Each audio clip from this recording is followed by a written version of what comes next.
It's time for the Smash Our Stash collaboration, and this month the prompt was scraps, and I managed to use up quite a bit of them.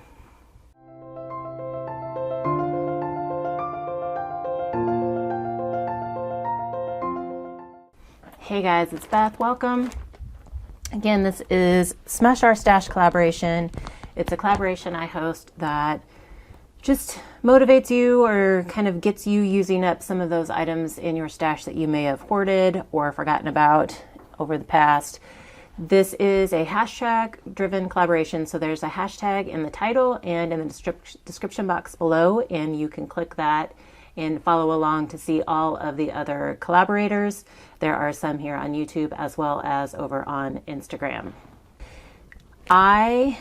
The theme this month was scraps, and I went through and kind of resorted all of my scraps. Last year I had sorted them like by size and then differentiated between cardstock and patterned paper. So this time I went through, that really wasn't working as well as I thought it would. So this time I went through and I just sorted by color, regardless of size, and I put cardstock and patterned paper together because sometimes I just need a red, and it could be a semi-solid red. It doesn't have to be cardstock, So I just grouped by color and then by theme if there was one, or kind of like a general theme. So for this month I have focused on Christmas scraps because that was my biggest scrap category. I had several bags of scraps, mishmash, and so I was able to consolidate them down to at least one bag. And I did purge. I had saved tiny little scraps and strips for some reason, so I did some purging, but then I also used a good chunk of them. And this is what I have left of Christmas. So I did a variety of projects with my scraps this month. I did manage to make some scrapbook pages, and I used scraps, and then I used some items that I had made with scraps in the past. So that was kind of a double win.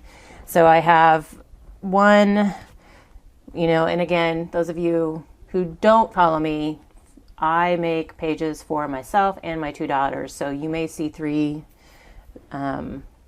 different layouts for the same event, and that's because I make one for each of our albums. So just brought in some strips here, and then this bow I think I made in December with my scraps, and then this is like a little flowerette bow that I had made last year, I think, or the year before even.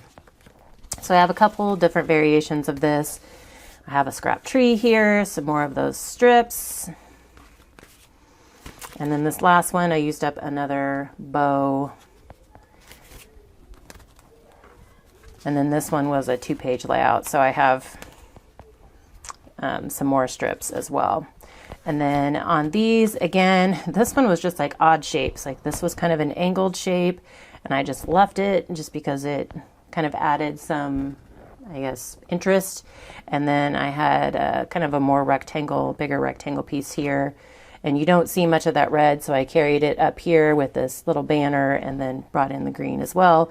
And then used some tiny little scraps, tiny little strips. And then these are all kind of different. It just depended on the scraps I had. So there's some more of that kind of red and white striped.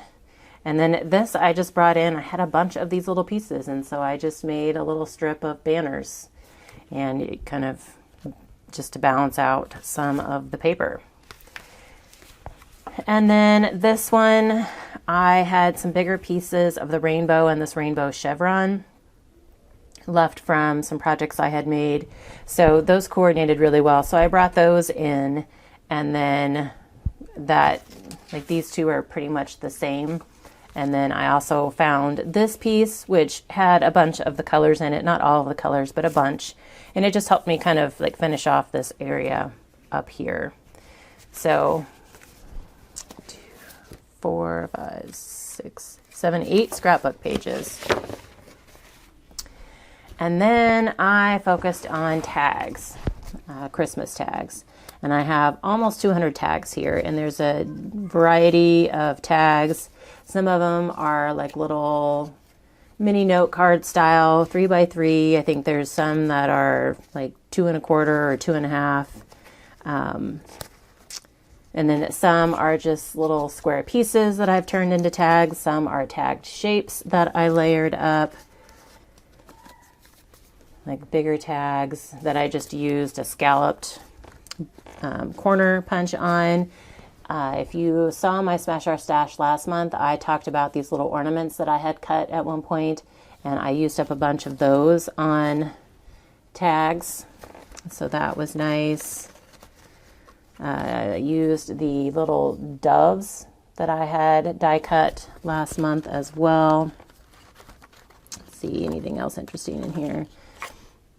I also did some like rectangular stitched die cuts, I think last month, and so I went ahead and turned some of those into tags, and then it was just trying to use up not only scraps but some of the die cuts that I had done recently as well. So like I said, there's a variety of tags. There's some that I made with like the strips, so they were like the kind of strip cards, and I have some that I did the strips on and then actually cut into a tag shape.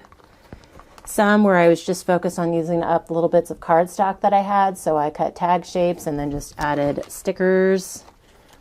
And these I kind of combined cardstock and the pattern paper. So just a bunch of different tags, different styles, different shapes, different things that are on them, different designs, and was just trying to use up both cardstock and pattern paper that I had. And then when I do sell tags, like kind of like as a little pack, not for very expensive, because most of the time when I make a tag, it's with scraps that I have. But I do bag them, at Christmas time, sell them. So I also took some of the scraps and cut them down to be little bag toppers for my tag packages. And I have 2 different sizes that I use. It depends on the grouping of tags that I use. But these bags, like I cut some narrower pieces because these bags I think were only like 3 1/4. And then I have these larger bags, which are about 4. And so I did some that were 4 1/4, and I would just fold these in half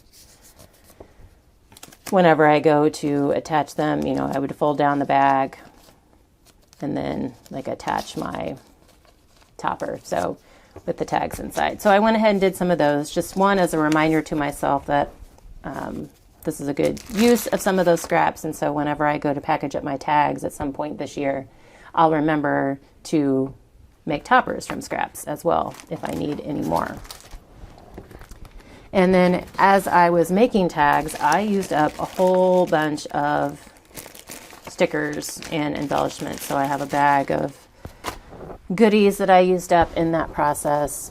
And then I went through the scraps I had left and I cut down card mats. So I have a bunch of 3 1/2 by 5 inch envelopes that I need to use up. I found a good deal on them, couldn't pass it up, and now I'm trying to use them. When I send signed cards to Cards for Soldiers, like for the soldiers, so like Christmas time, and then I'll do like soldier thank yous. If I'm just making a card that I'm going to write in and send to a soldier, I'm trying to use the smaller 3 1/2 by 5 inch size, because they're not going to the mail. Like it's, not that, you can mail this size anyway, but I just thought that's a good way to use up the smaller ones. So if I couldn't get an A2 size card mat out of a scrap, I tried to get a 3 1/2 by 5 inch scrap or mat out of there. So now I've got some A2 and then the smaller size card mats. And then I also did make some cards, and I did some of those smaller cards and then some A2 size. So just trying to use up scraps, and they all do have something on the inside too. And these were just some card bases I already had cut in my stash. I decided to go ahead and use those. And then just kind of a variety. I have 3 of these. Just trying to use up different scraps. These were card mats, like those strip card mats that I had done. I don't know if I did those last year or when I did them, but I decided to go ahead and like finish those off, and I can get those out of my stash. So I just printed off a large sentiment from my silhouette and made it into like a journaling card, 3x4-inch journaling card size to cover, just because there's so much going on. I wanted to make sure like the sentiment was very identifiable.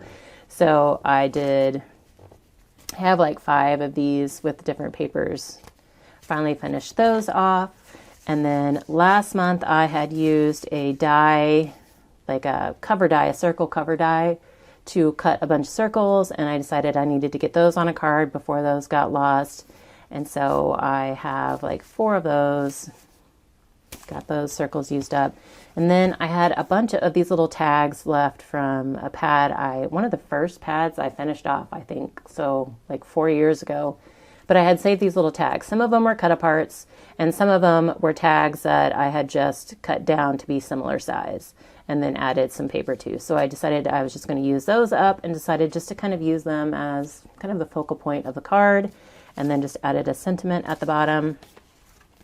And then I had some random circles left that I wanted to go ahead and get on a card before they got lost, and so I just kind of did a little grouping here. So I have probably close to 20 cards of both sizes. So variety of projects for you, different ways that I used up some scraps. And I know this one wasn't Christmas, but it was from my scrap stash. It was when I was trying to get stuff like my 2015-16 pages done by the end of 2022. I did pull out some other scraps for that. Card mats, tags, bunch of stuff. So I feel pretty good. At least my Christmas scraps are more manageable. Everything fits in, like all of my bags of scraps fits in one bin now. It's more organized. It's not overflowing. So hopefully I can continue to remember to use those throughout the year and be more on top of them. I know they're never going to go away. But at least I can try and stay a little bit more on top of them. But again, be sure to check out the other collaborators that have used scraps this month. And thank you guys so much for your time today, and hope you all have a very crafty day.